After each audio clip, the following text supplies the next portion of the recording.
የበረከት ሸለቆ እንጂ የሐዘን ሸለቆ አይጠብቅም። ኢዮሳፍጥ ፈራ፣ ጾም ጸሎት አወጀ። መጸለይ ጀመሩ፣ መጾም ጀመሩ። እነሱ መጸለይ፣ መጾም፣ መዘመር በጀመሩ ጊዜ እግዚአብሔር በጠላቶች መካከል ድብቅ ጦር አመጣ ይላል።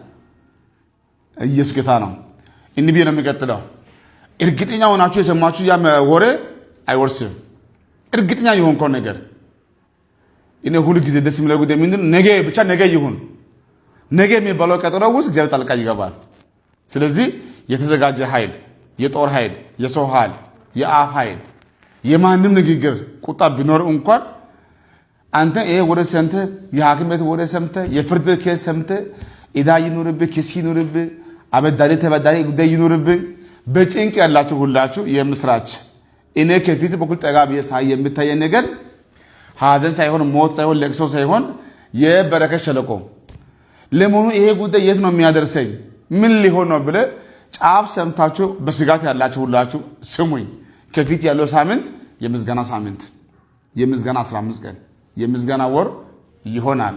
አንተ ብቻ ዛሬ ማታ ፊትን ወደ እግዚአብሔር መልስ። ወደ ማንን እንዳታይ። ሰው ለሰው አይደርስም። የራሱን ጥያቄ ያልፈታ ያንተን ጥያቄ አይፈታም። አንተ ፊትን ወደ እግዚአብሔር መልስ። እግዚአብሔር ጣልቃ ይገባል። በእናንተ ጉዳይ ላይ የማንም እጅ አይኖርም። የአባት እጅ አይኖርም። የወንድሜ አይኖርም። የፓስተር አይኖርም። የነቢ አይኖርም። እግዚአብሔር ጣልቃ ይገባል። እንደው ነገ የሚባለው ቀን ሳይመጣ ዛሬ መጸለይ እፈልጋለሁ። አሁን የሰማችሁ ያላችሁ ሁላችሁ አንደኛ ብላችሁ ተቀበሉ። ሁለተኛ ነገር በየትኛው ጉዳይ ላይ እንድጸልይ ከፈለጋችሁ ዛሬ ማታ ከላይ በኩል ባለው ስልክ ደውሉልኝ። መጸለይ እፈልጋለሁ። ለ20 ሰው ጸልያለሁ። ጌታ ድንቅ ያደርጋል። በኢትዮጵያ ሆናችሁ ከኢትዮጵያ ውጭ ሆናችሁ እኔ ጸልያለሁ። ነቢይ አይዋሽም። ሲጸልይ ይሳካላችኋል። ሁሉ ያማረ ይሆናል። እወዳችኋለሁ። ሻሎም